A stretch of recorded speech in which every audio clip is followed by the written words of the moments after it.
యేసుక్రీస్తును పోలి నడవాలి ఒక సేవకుడు. యేసుప్రభు ఏమన్నాడు తెలుసా? ఆయన అన్న ఒక్క మాటకి వెనకాలన్న 70 మంది పరారైపోతే మిగిలింది ఎవరో తెలుసా? అక్కడ 12 మంది. మీరు పోకూడదు అనలే. యేసుప్రభు ఏమన్నాడు? అయ్యా మీరు కులా వెళ్ళాలనుకుంటే పో, లోపలేదో ఉంచుకొని ఇక్కడ ఉండద్దు, నీకు కూడా ఎలా అనిపించాలి. దట్ ఈజ్ క్రీస్తు. అట్టుండాలి మనం. అప్పుడు విశ్వాసి తనంతట తాను ఏం చెప్తాడో తెలుసా? అయ్యా పరలోకం వెళ్ళాలంటే ఇక్కడే ఉండాలి, నీవే నిత్య జీవపు మాటలు గలవాడవి, నిన్ను విడిచిపెట్టి అడిగిపోతామయ్యా అనగలగాలి. ఆ రేంజ్లో నువ్వు పోషించగలగాలి సంఘాన్ని.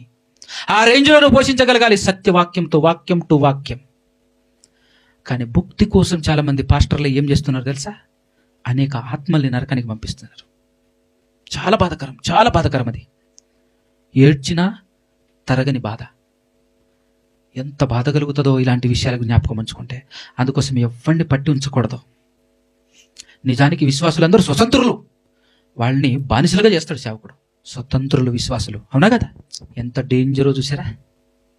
అది అందుకోసమే నేను ఎప్పుడు చెప్పే మాట ఒకటి, వాక్యాన్నే నమ్మండి. మీ ఆత్మలను రక్షించగలిగే శక్తి దేనికి ఉంది? వాక్యానికే ఉంది తప్ప సేవకులకు లేదు. ఆయనకు కూడా వాక్యమే కావాలి.